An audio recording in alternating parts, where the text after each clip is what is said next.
Hi friends, very good afternoon everybody. We welcome you all to today's webinar being presented by Mr. Naveen. We are very thankful to Mr. Naveen for having this very informative presentation for us today. Now I hand over the presentation to him to take it forward from here.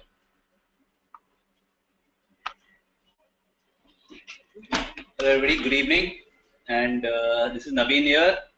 Glad all of you all could join in, and from what I understand, we are almost about a few hundreds who are across there and spending this afternoon trying to learn more about how retail is affecting our lives, how it's going to make our lives better. So the subject, like you all are very clear, it's about the essence of training in jewelry retail. Before I begin, I think quite a few of you know me.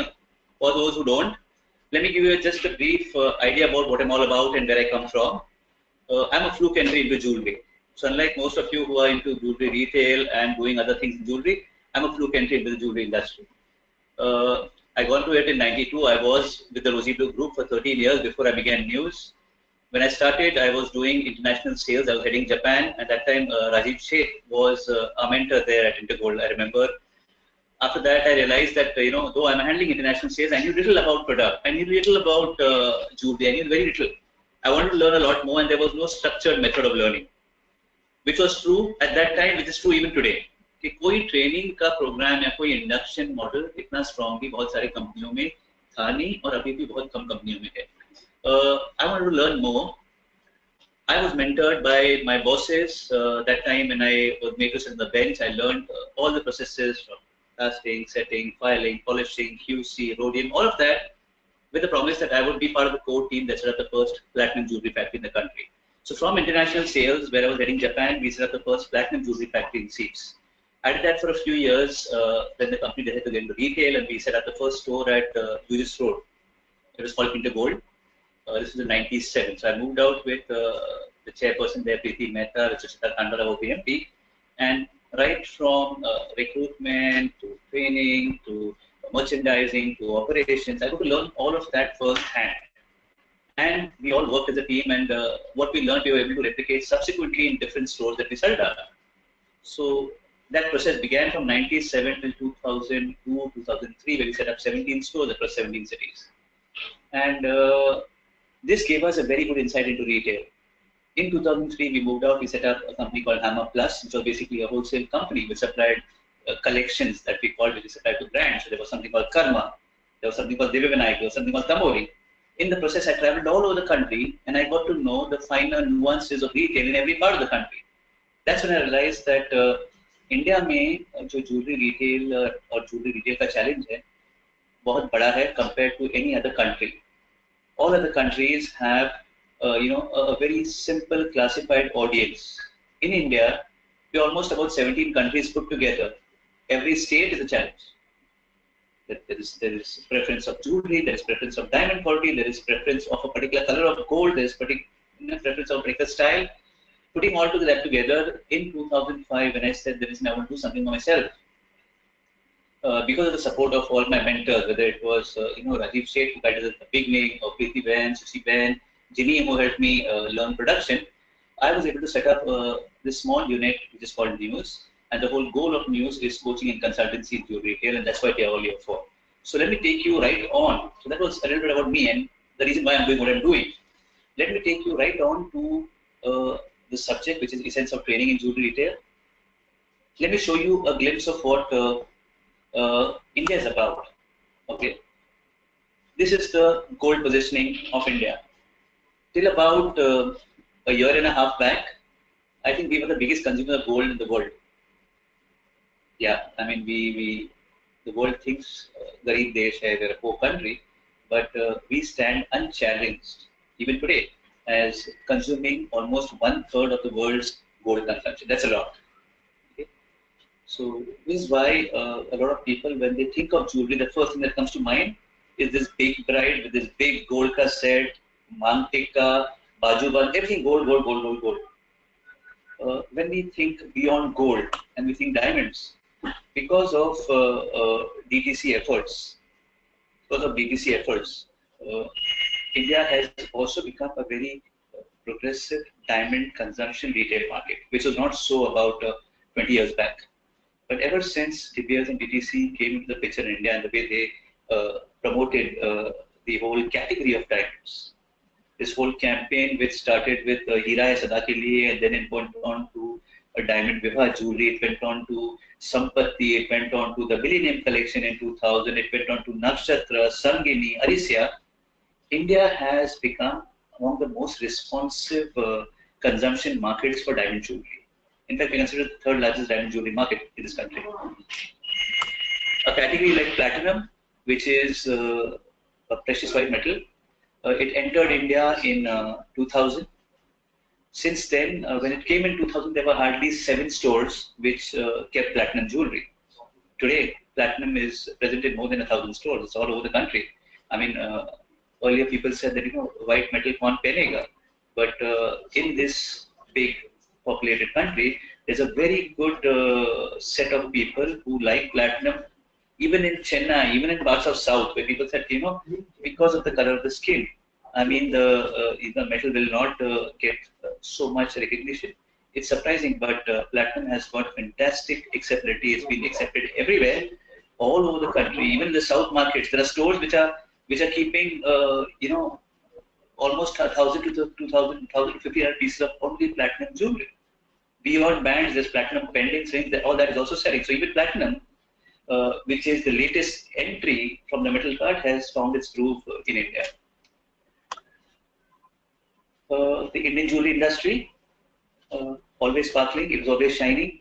There have been instances in the past year and a half, where we have seen that because of economic slowdown, because of policies, because of different things happening which are beyond the retailer's control, it has affected, or it has resulted in some bit of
Are we back? Okay, so there was a small technology has always been challenging us. So बीच में कभी ऐसी रुकावटें होती है. But the good part is that today, sitting here in Bombay, I'm able to talk to people in Ahmedabad, talk to people in Chandigarh. So, I mean, we should be able to factor a little bit of upper niche because of the bigger game that we get. So that's about just like the Indian jewelry industry is facing a slight hiccup at times. Something like this may happen again, but we're going to get back within a few seconds. So don't worry about that. The way things are, the way the government is trying to standardize norms, the way councils are working with the standardization of BIS, with hallmarking becoming a norm, with diamond certification being a need by every consumer who's across the counter, it has been realized that it's time for retail, the jewelry retailing business, to be organized. Because all other categories of retail, whether it is shoes, whether it's clothes, like even a Benetton, they know that they have a spring season, they have a summer, they have a winter, they have clothes which are going to come during that time. A store manager in a Benetton store does know that I'm going to receive 6 designs, I'm going to have 7 sizes, I'm going to have X number of colors. Everything is programmed well in advance, whether it is the merchandising, whether it is the marketing, whether it is sales management, whether it is research and development. Everything is happening for the other categories. Clothes, shoes, apparel, all of that is happening. In the jewelry industry, the time for organization is right now. A couple of brands who are doing very well have shown us the way. These are some categories that you see in the jewelry retail market. So we have jewelers we have a Senko, which is from Calcutta, which is non-national. There is Ulhas, which is a jeweler in Goa, a family jeweler. There was Aishra, which was earlier called Hari Prasad Gopikrishnan. There's Anmol, there's TBZ, there's Gayana, there's Malabar Gold, there's GRT. All of these are strong jewelry names. Everybody is looking forward to, and everybody has begun the journey of getting organized. So they have put systems in place, they have put processes in place, they've done a proper jewelry merchandising, a proper retail audit to know what's going on in their store. So everything right now for the future is getting organized, because maybe it's a forced push because of the way the government's policies have been acting, but in the entire picture, when I met somebody yesterday, I mean, he just asked me, do you think jo bhi ho raha hai, acha ho raha hai? So I said, it's pushing you to a state of organization. It is giving you, chain ki neend. Okay, you can trust your man. So if you have 7 stores and you have a system, you actually know that the system is going to work for you, and there is only so much a manager can do by which he can do something wrong. So though there are initial challenges, organized jewelry retail is here to stay. So it's high time that most jewelry retailers look at this and accept this and start making efforts to organize their business. Which means that if jewelry retail is getting organized, if jewelry retail is getting competitive, okay, it also means that each of us who are jewelry retailers have to look at what our strengths are, which league or which zone do we want to operate in, which is the category that we stand for, what is the big differentiator between us and the jeweler next door or the brand which has entered our city. And the brands have been entering 2 tier, 3 tier cities also of recent. Because of all this, jewelry retail, which was conventionally a jewelry shop, now has evolved into many retailing formats. Each of us has to decide, which format to be best fitted. So somebody who's a traditional family jeweler, which is the bigger chunk of the audience, is now turning, twisting, adapting, and from a traditional family jeweler, that jeweler is becoming a progressive family jeweler, wherein he's adopting all the good things that typically a brand would be doing, which is in terms of HR, systems, processes, manuals, billing system, reports. So a traditional family jeweler which existed or exists as a category is now become a progressive family jeweler. You have the brand stores, so you have an Aura, Tanesh, Kia, all of these people who operate in the brand store category. You have counter brands. So today, if you go to a Shoppers Stop or West Side, if you go to the Infinity Mall and you enter into lifestyle over there, there are a lot of jewelers or jewelry counters which exist right next to pen stores, right next to watch stores, right next to cosmetic brands, because we share a common audience. The same lady who's picking up a lipstick which is worth 2,000 rupees is the lady capable of buying a 17,000 rupee white gold chain and pendant. There is potential over there also. So there are counter brands which exist.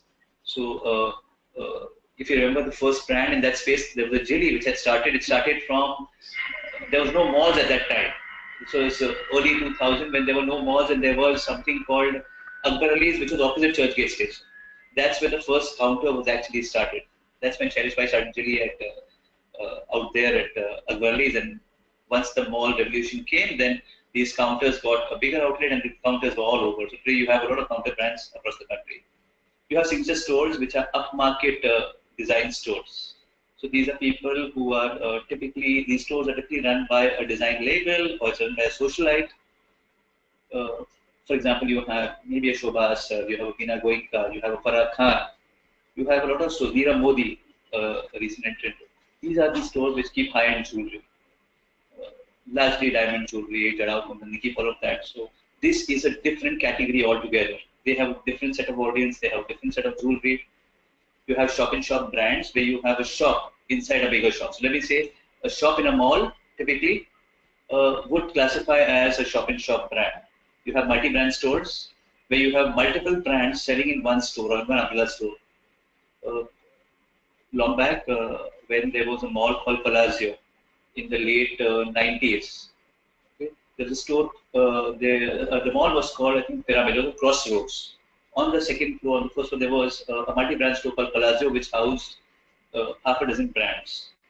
So that whole concept is called a multi-brand store concept. So then you had Trent Smith, which was again from the one of the PVZ family-owned enterprises, which has about 6 or 7 Trent Smith, which opened all over the country, which housed multiple brands.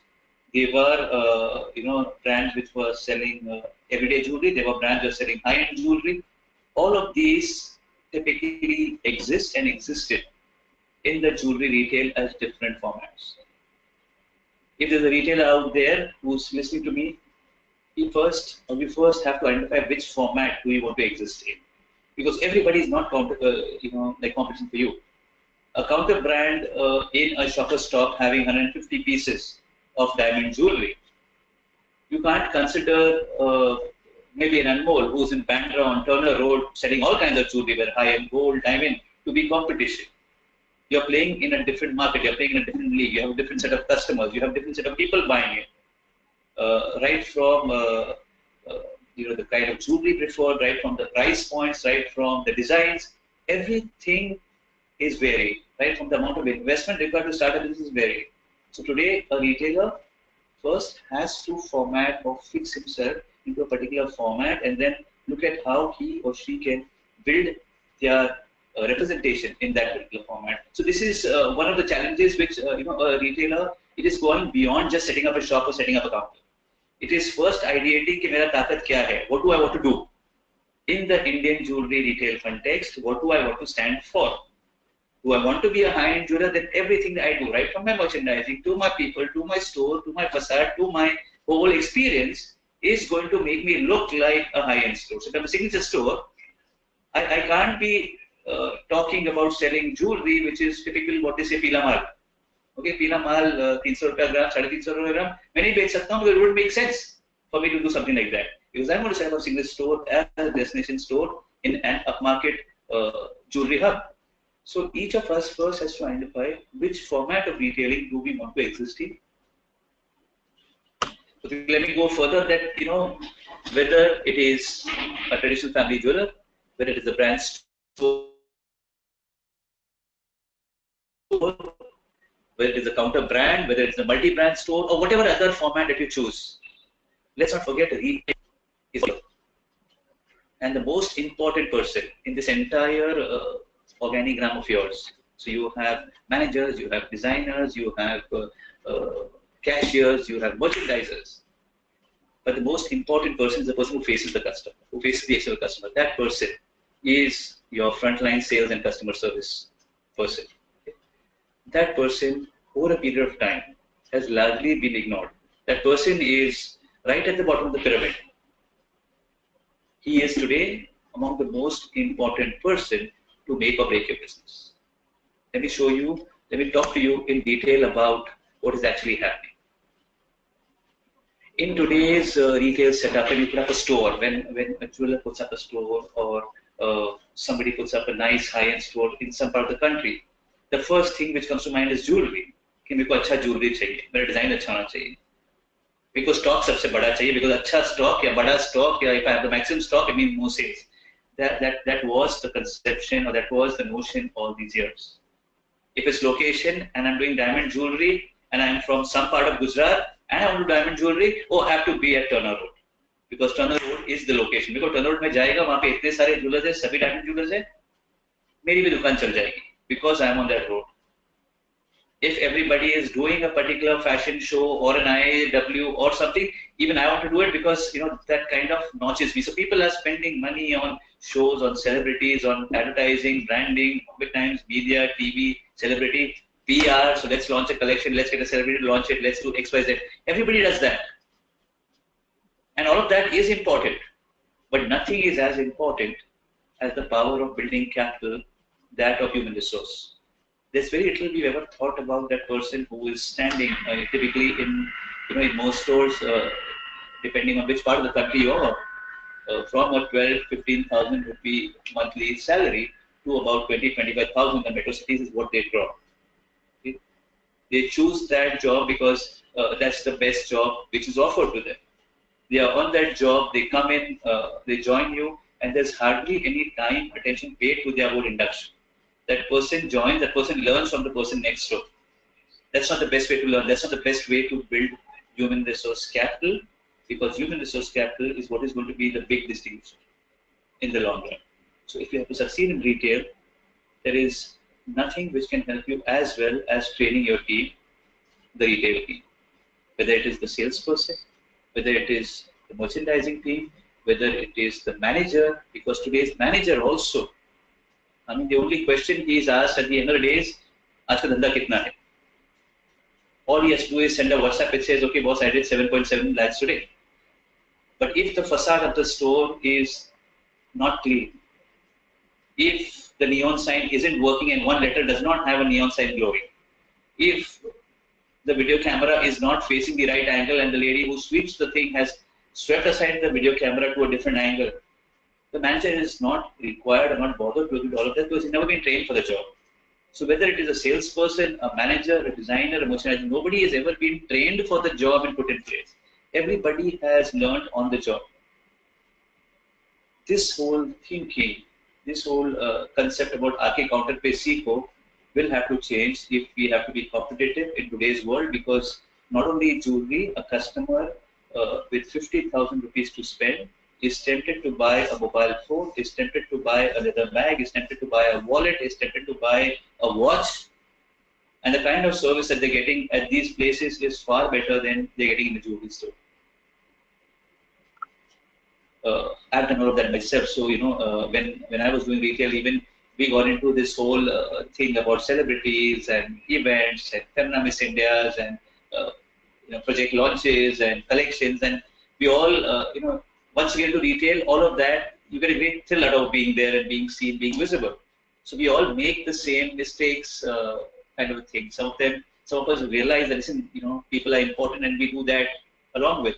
But some of us get so much into this brand wagon and dikhao, bada karo, ad aana chahiye, ye hona chahiye, कि the essence of retailing gets lost in the process. Okay. Now, if you look at the people who are working with us, okay, whether they are a typical 24, 25, 26-year-old employee who's with you, what is it that he or she is looking for? Let's look at what they're looking for. So when somebody joins the retail store, firstly, they're looking for guaranteed employment. Okay. Most jewelry stores don't have a system of an offer letter or an appointment letter. It's about join or chalu ho jao, we'll give it to you as you go along. Okay. After 3 months, the employee himself becomes so much part of the whole furniture, he doesn't even bother about it. So there is no guaranteed employment for that person. They're looking for a respectable job, but somebody who's in the bottom end, who's actually teaching, who's actually interacting with their customers, I mean, the kind of treatment he gets from a manager to a cashier to even his peers to the boss, sometimes it makes him feel, listen, do I really matter? Okay. He's the core person who's interacting with the customers, but he has the lowest self-esteem, the lowest morale, because he's not been made to feel good about his job. There is no training. There is no training to perform. I mean, all that he knows is, meko VBSG bolna hai, ye tag price hai, 17,000 hai, I have to say VBSG, and if they ask me, I say, okay, diamond price is, okay, between 40,000 to 50,000. That's all he knows. But what is the play of light and what is fire and what is brilliance and how do I explain to a customer? How do I use these technical terms and convert it into customer language and make customer believe that, listen, you're talking to a trained professional. The problem is today, the lady who's buying jewelry on a jewelry counter, she's been buying from the past 20 years. Typically, a 45-year-old lady or 50-year-old lady has been buying jewelry for the past 20, 25 years. She knows far more than the 23-year-old girl who's standing on the counter. The 23-year-old girl only knows what she has been told in those 20 minutes that she's taken over. Whatever else she's learning from her colleague. The colleague may or may not want to share everything with her because everybody has their own insecurities. So there is, honestly, there is no training for them to actually perform and do well. For the ones who are doing a fair job, they also have some lows because there is no scope for growth. Because अगर मैं एक jewellery की दुकान में काम कर रही हूँ और मैं एक सेल्स गर्ल हूँ, तो एक मैनेजर है और एक मालिक है और सब है, and I know that I have to be doing this day in day out. So I've been here for 6 years, but what I'm doing, I am in the gold counter doing this day in day out. There is fundamentally nothing which has changed my job profile. There is fundamentally nothing that I see that there is scope for growth. Because अगर ये दुकान है, तो मेरे को तो दुकान में सेल्स ही करना है और क्या करना है? मेरा काम चेंज ही नहीं हो रहा है. Because ना तो मैनेजर कहाँ जाने वाला है, ना तो मेरे को मैनेजर बनाने वाले हैं. But there is scope for growth. There can be things where which the job profile can be enhanced. There can be vertical growth if possible, but there definitely can be horizontal growth where a person has been given a bigger role to play in the organization. So all of these things are what the young generation or somebody who's 24, 25 has done the graduation, has done a little bit of studying, has done computers. They are looking for growth beyond just sales. Also, I mean, they want reward. They want to be rewarded. They want to feel special. So they are looking for that reward. They don't want a standard salary, a standard remuneration. If somebody is outdoing somebody, they want to be rewarded for their performance. This is what they are looking for. This is what each of us would look for if we were simple graduates and looking for a job. This is what each of us would be looking for. But actually, what is it that they're getting? So if you look at it from his perspective and the way he looks at it, there'll be a salesperson in an upmarket jewelry store looks at it. Yeah, I've got a job, but I don't know. I mean, I don't have an appointment letter. So am I in? Am I out? I don't know. I joined. It's been about 2.5 weeks. I've joined. Everybody has a uniform. I don't have a uniform. So when will I get a uniform? Should I ask? Should I not ask? I've asked twice. They've said wait. Now, does that wait mean that I'm being considered for the job? I'm going to get thrown out? I don't know. So the position of every salesperson at the bottom is very ambiguous. There is nobody on the top talking to them to make them feel good. This is the process. When you join, you get a badge which says trainee. You'll be wearing simple attire which is supposed to wear. This is the code it's supposed to wear, and you will get a uniform in 3 weeks' time or 1 month's time. Once we know that you are settled, those things have transparently been not put across. So there is this thing about ambiguous terms. They are placed right at the bottom. Right at the bottom means that tomorrow, if the office boy is not there, पानी भी तुमको ही लाना है boss. अगर customer को पानी देना है और मैंने चिल्लाया नहीं लेके आया, तो तुम खड़े क्यों हो? तुमको शर्म आते पानी लाने? Please go and get it. So the way because in the whole organization, the person who is the champion of business, because retail is all about selling, and the person doing the selling is this person. The whole morale is broken because of him being in the bottom and the kind of treatment that it is. Training is on the job from peers. Peers necessarily don't want to share everything because the colleague has learned what he's learned after 4.5 years. There's no way he's going to give away all the learning of his 4.5 years to this person who's joined about 3 weeks back. He will want him to learn on the job. He will want him to stumble. He will want him to fail. He will want to back up. कि देख तूने ये गलत किया, मैं बताऊँ क्या करना चाहिए था. देखो ऐसा होता है. या मैडम मैं आपको बताता हूँ, and he will simply do a soft nut, let me handle it. I know how to do it better. Do one thing, just get the calculator. So somebody who's selling has just joined is suddenly ready to getting a calculator. The person goes to get a calculator, then says, man, this is pretty good. Get the ring stick. So from there, this person is getting a ring stick, and then the person is getting water. So the whole idea is everybody is joining to go one step further. But without training, without motivation, everybody is ending up going one step lower. Because there is no charted out growth pattern also. कि ऐसा भी नहीं है कि जब तुम join किया कि तुम 3 साल sales करोगे, उसके बाद तुम senior sales person बनोगे, उसमें you will be a senior sales person for 1 year. You will then become an assistant manager. You will then become a manager. Yes, it's going to take 6 years. Maybe some of them won't be around for 6 years, but at least there could be a growth chart or some growth pattern which will be shown to them. So there is something called hope which they look forward to. That hope need not only be a vertical growth, it could be horizontal. You could be somebody in as simple as you're in charge of the stock display. So you, after you set everything up, please make sure that it's your job to go around the whole store. Please look at the jewelry. Is it put properly? Is it facing the customer? कि ring को ऐसे के बदले आपने ऐसा रखा है तो आपको दिखता है, customer को नहीं दिखता. So you take charge of stock display. Somebody else takes charge of housekeeping and hygiene. Somebody else takes, even that for a salesperson who the bottom is growth, because they are growing their profile. They are doing much more than just selling. Fixed rewards is what they're getting. There's no surprises. They know that आपका पगार ये है. आपने last week एक holiday लिया था. उसके पहले आपने half day लिया था. आपका 1.5 दिन का पगार कटेगा. So they know exactly कि मेरा पगार मेरे हाथ में क्या आने वाला है. There's no surprises. There's nothing. So yes, everybody wants a salary, but people also want to be appreciated. If somebody does an outstanding sale, if somebody sells something which is, for example, a 3.5 lakh piece which was not selling for a long time, and they know that this is not in, and they manage to sell it. It would be a great thrill that if they were surprised that evening with a small gift. It's not the value, it's a thought. That person would look up to this whole thing. It would motivate the others to be doing better. So today, I mean, all those things are not happening because, I mean, we are not looking at the person at the bottom. We're looking at the bigger picture. We're looking at what is happening all over. So there is advertising, marketing, brand building, synergies, exhibitions, all that happening. But the people who are there with us, who are at the bottom, are not necessarily the people who are looked at with their intent. So what happens to them? The ones who stuck with us for 3 years, 4 years, 5 years, they learn everything about the industry. They learn everything about jewelry. And then they think that they know it all. That अभी है क्या यहाँ पे करने को, यही करना है, चलो मैं और कहाँ नौकरी ढूंढती. So some of them either move on to competition or to a new industry. Some of them go on to car companies. Some of them go on to luxury companies. Some of them even go out to good apparel brands which offer them great money.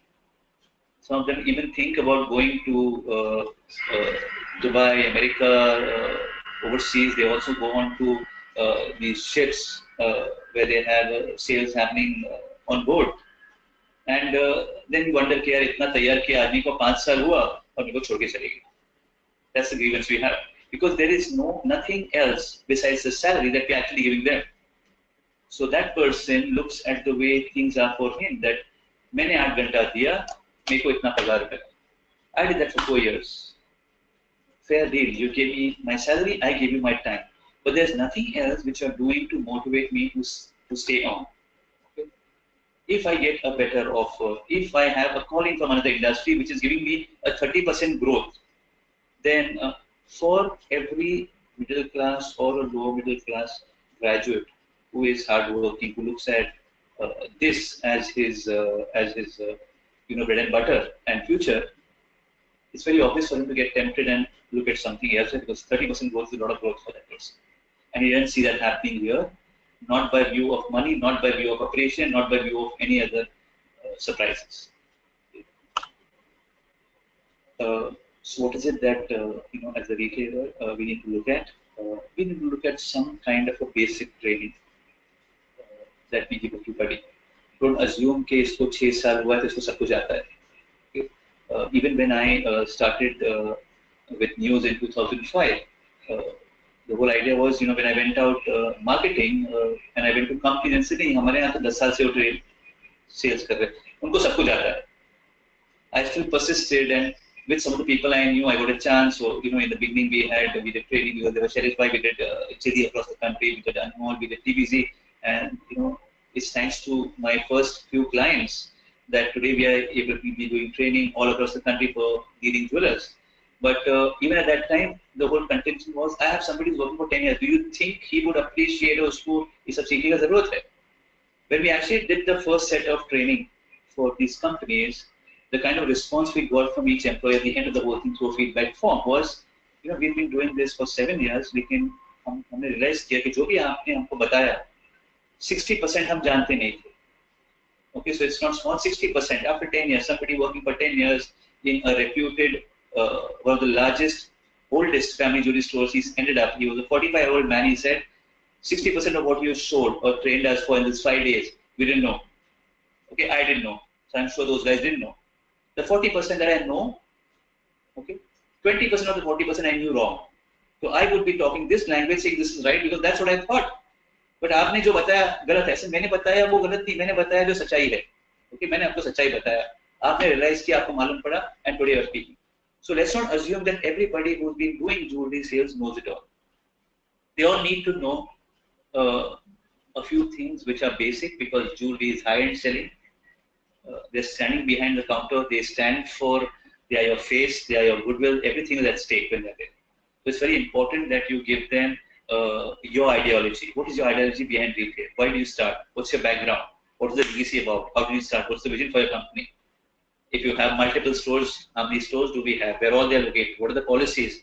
So they have to have a very good understanding of your legacy, your business, your ethics, your vision, your values, and the operational working.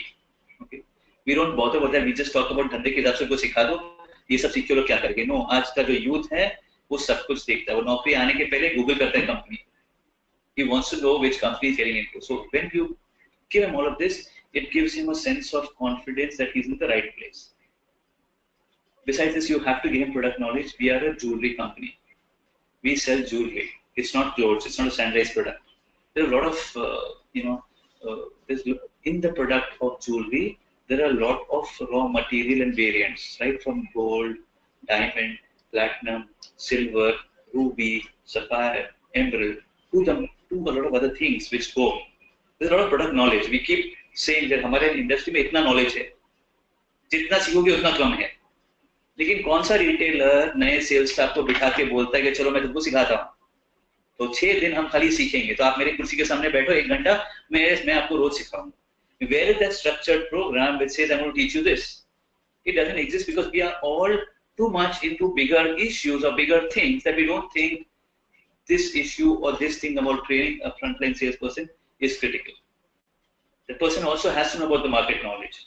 Every person sitting in a company, when they see a big ad of competition, they always end up thinking कि हाँ वो company अच्छी होगी, देखो इतनी बड़ी ad है, अरे उसमें अमिताभ बच्चन है तो ये तो बहुत बड़ा ब्रांड होगा. So you kind of, within the store, there are people who are thinking, I think that will be better for me, or this is better, not knowing.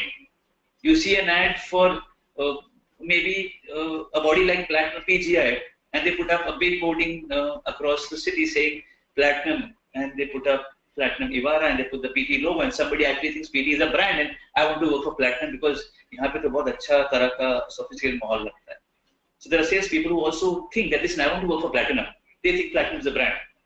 So their knowledge about the market is very minuscule, very, very minuscule. So we have to look at, how the right amount of market knowledge has also to be transferred. We don't have to worry about ज़्यादा सिखाने से ये और कुछ करेगा. And there is process knowledge. So here by process, I don't mean the sales process. I actually mean the manufacturing process, because a lot of times when a customer comes to you and with a repair or with a sizing problem, okay, listen, I want this ring, but it is, I need to have size 12, I need size 10. Very few are able to reply confidently, yeah, ma'am, I'll get it done for you tomorrow. Some of them have to go and let me just ask the manager if it's possible. Whatever reply they get from the manager becomes a standard reply for the future. The product may change, but the manager said, हाँ, ring sizing तो उसने बोला था कि 1 दिन में हो जाएगा. अगला कस्टमर आया, उसका एमरल्ड रिंग था, हाँ सर 1 दिन में हो जाएगा. नॉट नोइंग कि एमरल्ड रिंग को मैं साइजिंग करने को मैं एमरल्ड निकालना पड़ेगा, फिर वो एमरल्ड जलेगा. Whatever they heard, the hearsay becomes knowledge which is applied across the board.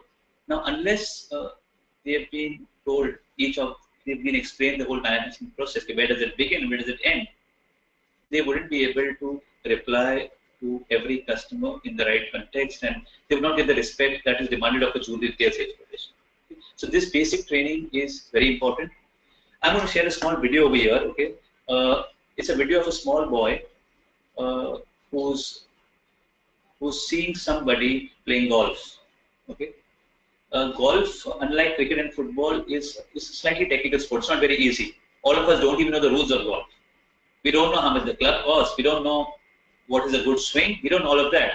It's just like jewelry retail. कि कल तक मैं लिपस्टिक बेच रही थी, लिपस्टिक लेकर जूलरी बेच सकती हूँ. And that's what we think. The lady who's selling lipstick, oh, she's nice looking, she's pleasant, usko English aata hai, हम यहाँ रख देंगे, 500 रुपए ज़्यादा पे आ जाएगी और एक perfect fit हो जाएगी. जब तक उसको jewelry का insight नहीं दिया, that person is going to be as lost as a small boy who thinks golf is as easy as cricket is. Have a look at this video.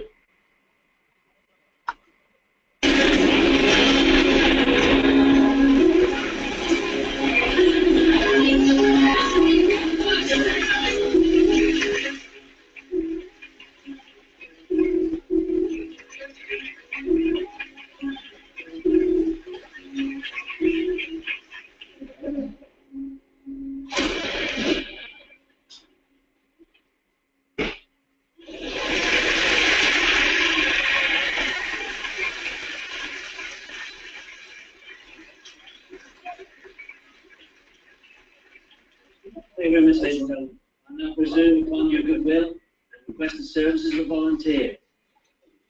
Anyone?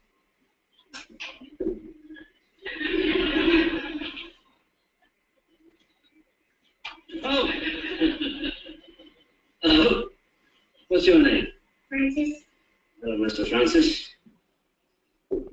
Now, do you know what this is? Marcy. So it is. Have a batch.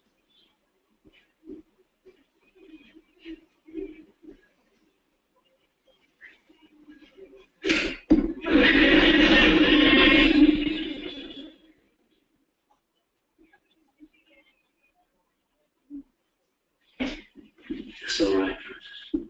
Even in our darkest hour, you must always remember, never despair. You have a life bird in your hands. Do not hurt it. Just failure to stop it from flying away. Try it again.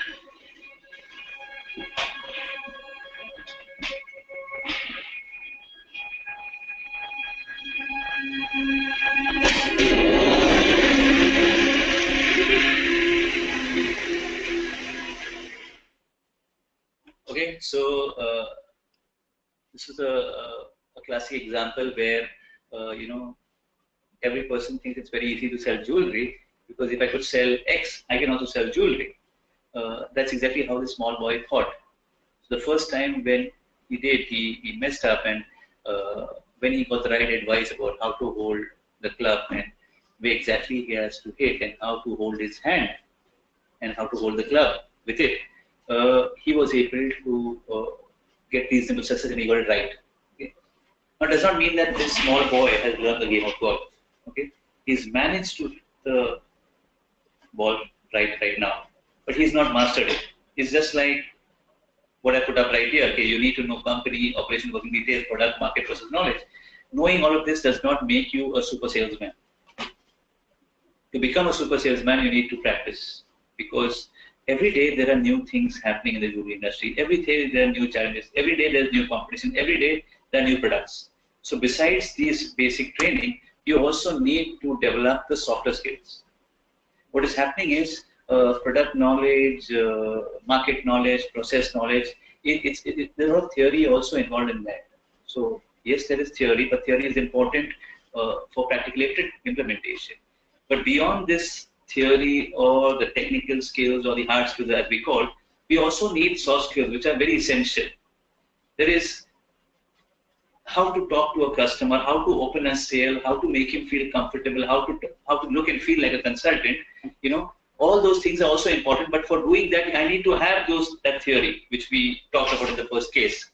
So beyond that, there is grooming and personality, there's communication, there's customer service, there are sales techniques which can be mastered in the jewelry industry for specific high-end luxury sales. So there's something called fabbing, which is a sales technique.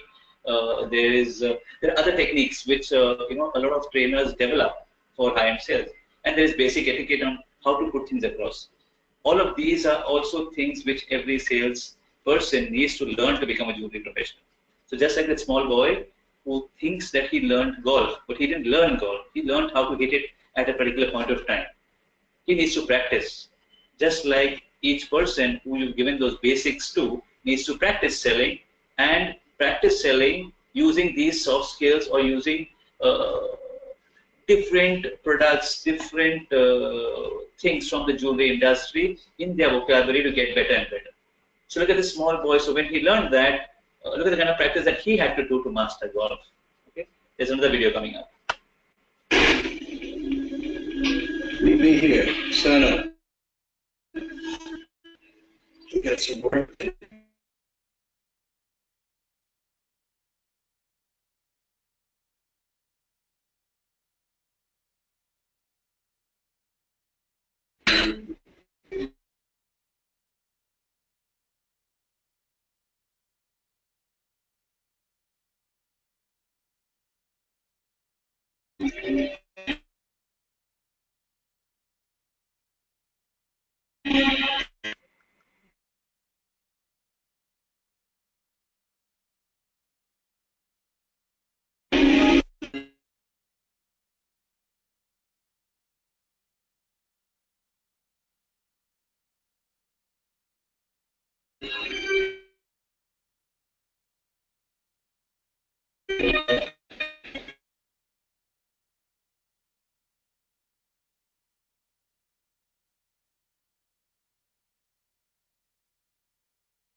Okay, so this is what happens with a lot of practice, where the person actually becomes good and is trained for bigger things or bigger challenges which the industry could throw to him. So when somebody has been with you, has been put through the basic training, has been put through the training, has been put through a continuous process of learning every year. I mean, typically, if a good jewelry store would typically invest roughly about one salary every year for every employee, only for his personal development in terms of training, in terms of building their HR base, in terms of building the HR capital. That's typically what the standards are. One salary a year for this person who sticks with you, who's with you, to develop him for the next leap when you need it. So when a person becomes a total jewelry retail sales professional, he's also ready as the need arises in the organization for bigger challenges in the back office. Maybe one of these people become your assistant merchandisers, because even for merchandising, unless you know selling, unless you know your customer, unless you know what is selling and why it's selling, you don't fit in right in the merchandising department. It's not that the best designer becomes your merchandiser. This is what is happening. Merchandising is a lot about research and sales analysis than it is about product development. So these kind of people who stick with you, who go through different kinds of learning, who become good, are exactly the kind of people who would appreciate and stick with you all the time if there were opportunities in your back office also. So this is typically how you would plan their growth pattern forward. So this is some examples of training that we've been doing for different companies or their frontline salespeople across different cities, different countries, different brands. Another thing is that sometimes jewelry retailers have actually told me कि यार इनको इतना सिखाने का मतलब पड़ता है कि ज़्यादा सिखाएंगे तो everybody becomes over smart and they look for a better job and they go out.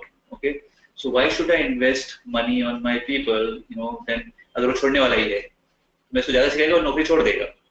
So my argument to that is that अगर नहीं सिखाओगे और वो नौकरी नहीं छोड़ेगा और वो काउंटर पे खड़ा है, okay, तो ज़्यादा रिस्क है. Because every day he's saying something which is either cracking a customer up or he is actually affecting your goodwill or your brand value by his word, because he's your true brand ambassador. So for him to be saying the right things, you got to train him. This process of continuous training has to happen for you to retain him in the job. Just like there are tools to retain customers, so you spend by to keep our customers happy, we send them a birthday cake, we send them a Diwali gift, we send them movie tickets, we do offers, we do different things. So we do different things for CRM, which is customer retention management. In a similar manner, we need to develop tools or motivational tools to retain employees. Okay? We need to have these tools to motivate them for them to stay. So if there's a good employee and you train him and you feel they're going to, he may leave. One of the reasons is that you don't have a plan of ERM, which is employee retention management. So it's time that we look at that also, because people are your key to retail. So whether it's money, whether it's growth, every employee has a different motivator. Some people get a thrill by just having a visiting card of the company.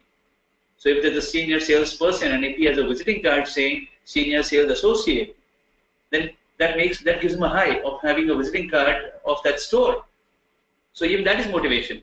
So some people get motivation because they get recognition. Some people are motivated because they want friends and they want a good work culture and they want people to go to share. So they like picnics, parties, if that's happening every 6 months. So if you have a picnic every 6 months or you have a party every 6 months, one picnic, one party in a year is not too much for the people to be with, because then you connect. You actually know what's going on in their minds. When they're very different when they are away from work. Market research. So if an employee is actually sent out to a different zone just to study the market, क्या market देख के आओ, हमको बताओ लोग क्या कर रहे हैं. We need changes. We need to make this happen. Why don't you tell us what is right? Why don't you go and survey the market and see what is happening? It makes the employee feel good, that he feels I am far more important than someone else because I have been interested in this stuff. So do it on a holiday. So you have a holiday on a Sunday. On Sunday, आप जाके ये करो. So they would not think twice before compromising those 3 hours to go out and do something, because they feel motivated that I've been interested in this job of market research, which is a very big deal. And it's also important that we invest on workshops which are beyond jewelry. Most people on the jewelry counter today don't know computers. Okay? Computer knowing basics like Word, Excel, PowerPoint, now that's become basic, but most people don't know that. So even if there were small workshops on Microsoft Office, which happened for 1 hour, twice a week, I'm sure you could create within 2 months' time a small set of people who are savvy with Word, Excel, PowerPoint, which could be used for some other jobs. It doesn't mean that the cashier is the only person who knows how to make a cash bill. Some of them can do it.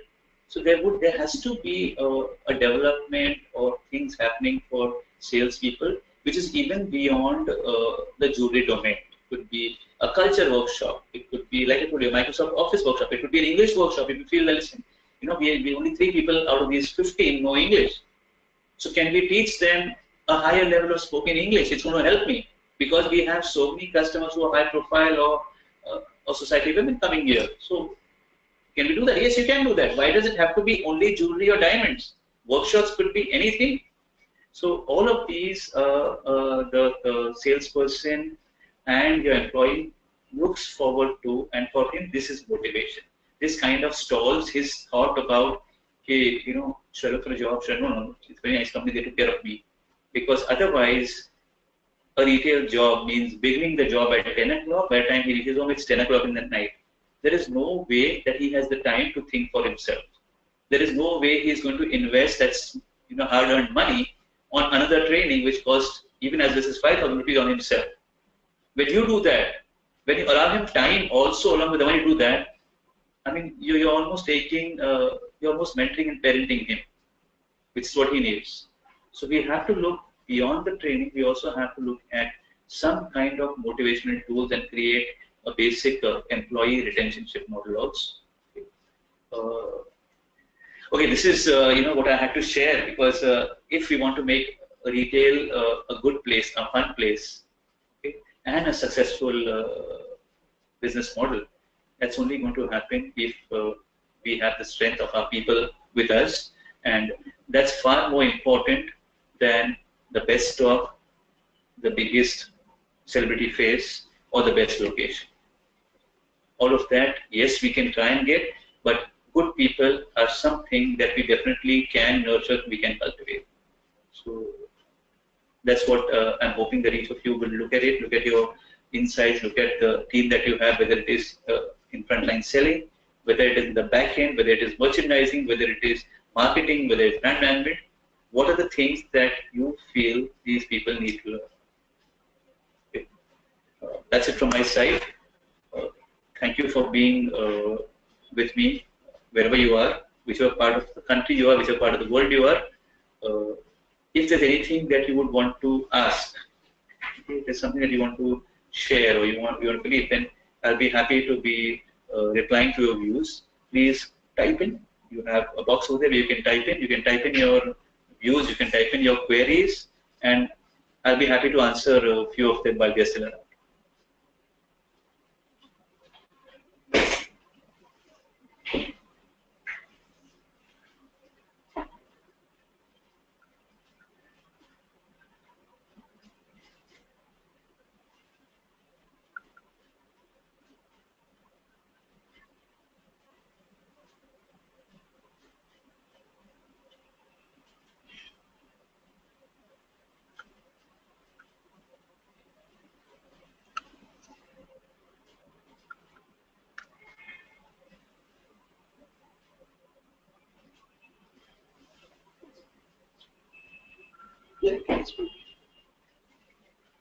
Okay, so we've got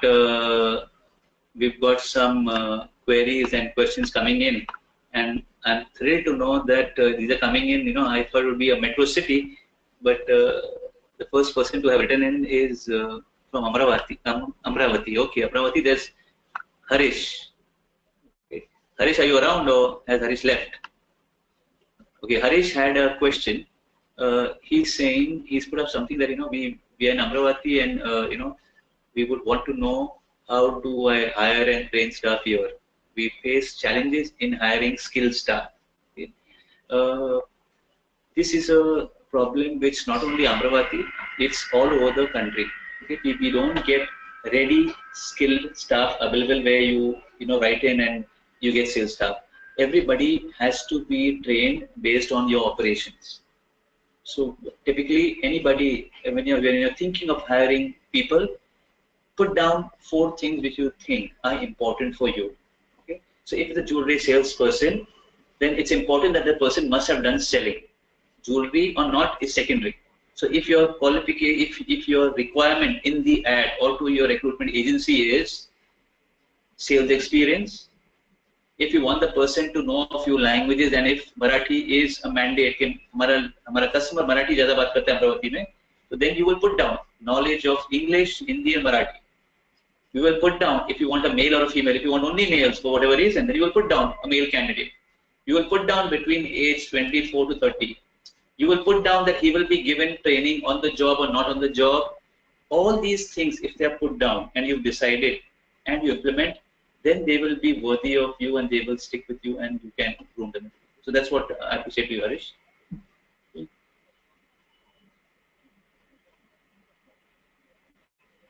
So there is Sarla Shah. Sarla, I'm sure you're from some part of the country, because your question says that does your company help? The question is small retailers in setting up new stores. Okay, so my company is called News. We do 4 C's of services. By the 4 C's, I mean we do coaching, which is training of salespeople. We do consulting, which is helping you set up every area of operations, whether it is HR, whether it is marketing, merchandising, store operations, security, software. We help you in all of that. So there is nothing about small retailers or big retailers. We are doing it successfully for quite a few people. Some of them are small retailers. So there's somebody who we work with, which is a small 250 square feet store in Goregaon also, and we've been doing it for large chains and medium chains. So we also do it for a large chain in Bhubaneswar called Khimdi Jewellers. We're doing it for Aishtra, which is from Gorakhpur and all over UP. So we help and we try and sympathize with all kinds of jewelry stores.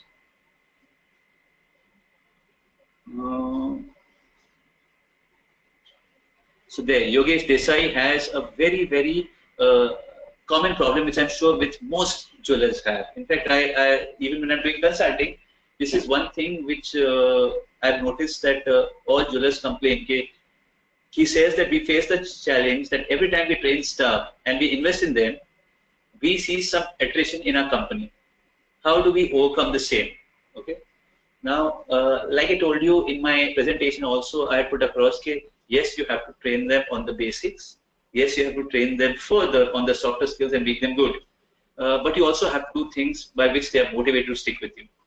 So before you plan out your training agenda or your training calendar, I think you need to plan out an whole HR manual.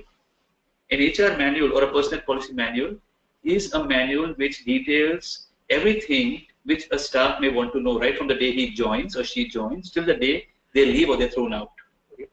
When those things are well charted out, then the employee knows from the day he joins with you what he's going to get. He knows पगार मेरा कभी बढ़ेगा. He knows मेरा पगार बढ़ेगा तो क्या base पे बढ़ेगा. क्या मैं बॉस को खुश रखूंगा तो मेरा पगार बढ़ेगा कि मैं काम अच्छा करूंगा तो पगार बढ़ेगा. काम अच्छा करने का मतलब क्या? अगर मैं सेल्स में हूँ, मेरा काम अच्छा करने का मतलब क्या होता है? Does it only sales or does it include discipline, grooming, hygiene, all of those things? Now I'm saying that if your bigger charter or the bigger HR manual is made and people are flowing in place with that, then I think that you will largely be able to manage and keep people for a longer time because you have been transparent right from day one on the way you're hiring them. What are your plans for them? What is your appraisal system? What is your incentive system? So somebody who comes in with this attitude, listen, I know what I'm going to get.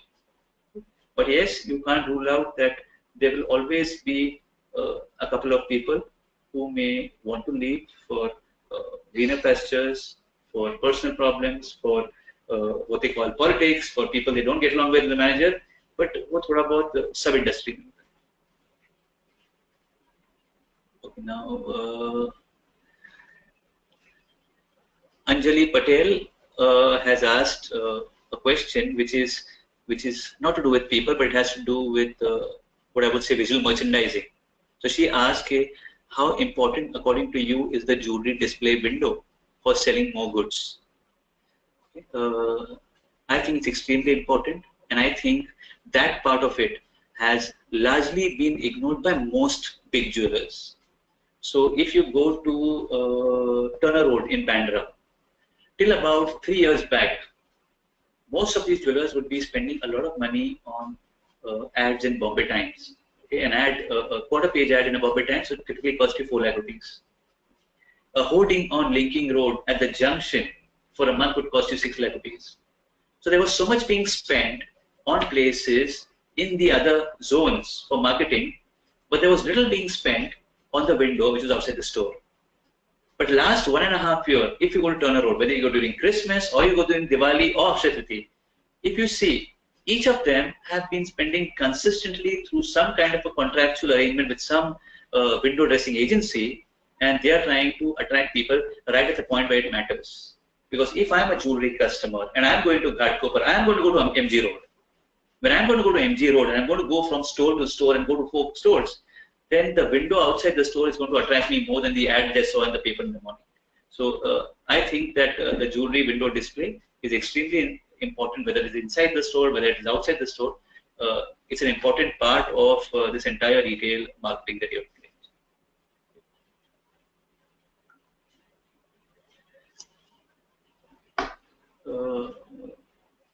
Sarla asks, what is the right training method?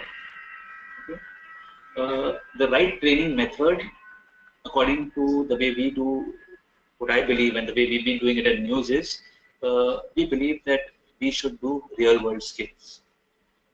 What do I mean by real world skills?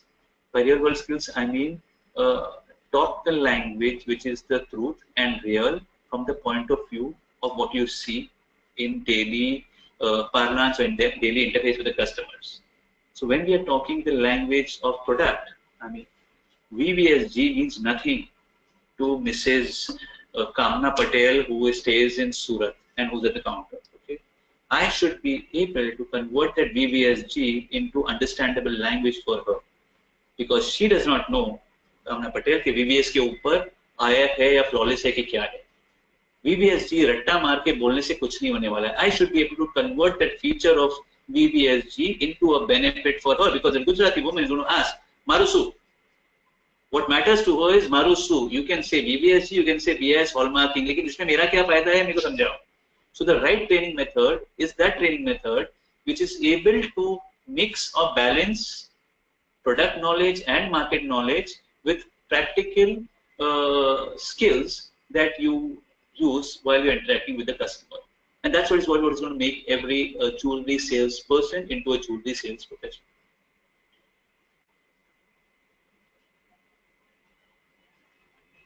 Okay, there's Anjali again, who's asking a question like, what would be a good organization structure for a chain of retail stores? Anjali, that's extremely difficult to answer here. I would have to know the organization, I have to know what kind of an organization it is, whether it is a chain store operation, whether it is a single store operation, whether it is, because based on that is how you could actually chart out an organigram, chart out job profiles, chart out the way further of that. It's very difficult for me to answer that just like that and randomly.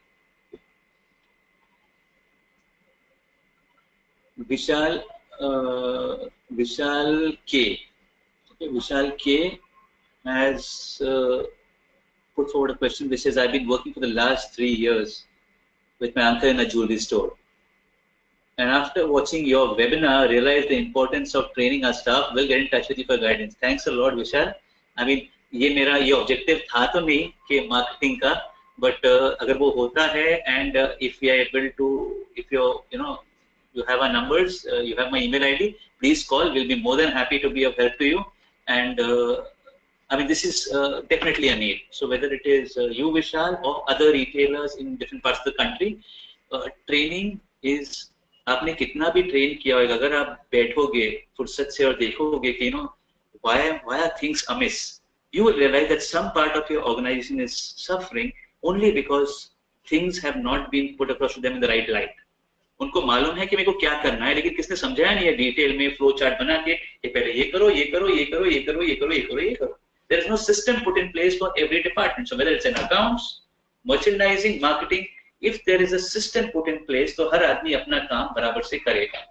अगर उस आदमी को उसके job profile में लिख के दिया गया है कि टाई पहनना तू मेरे पे फेवर नहीं कर रहा है, this is part of your job. Looking good or being well groomed is part of your job. Well groomed equals to wearing a tie, wearing a badge with a name. The badge should not be teda, it should be at a straight angle. You should be smiling, your hair should be combed. Every 3 hours you will go to the washroom, you look at a face in the mirror, throw some water, come back. Okay? If this is what that one line means, being well groomed is a mandate, then, and this is put across, then every person would do that and you would have more literacy. So as objective as we can make our job profile, we should try and make it as objective and make them understand. Okay, this is Binaifa Paymaster. Oh, Binaifa, I remember Binaifa.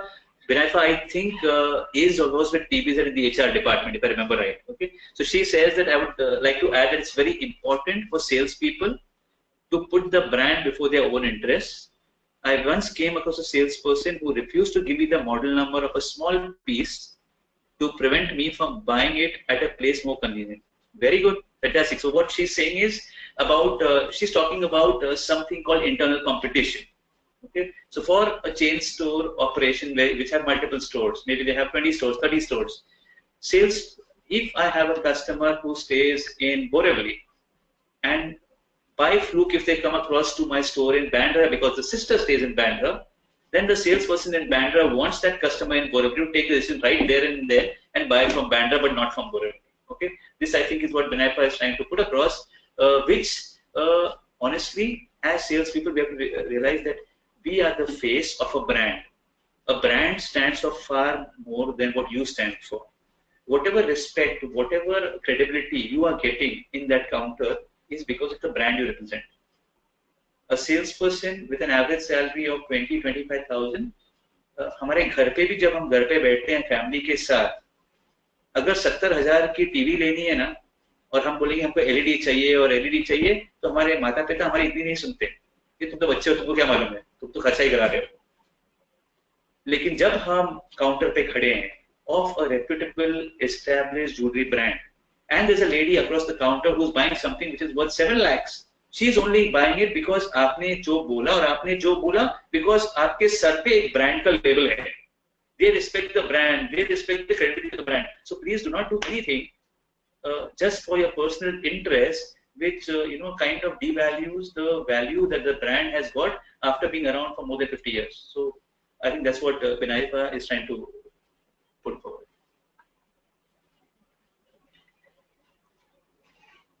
Okay, so that's it. I thank you everybody for being with us, and I appreciate all the people who stood, even after that and putting their questions.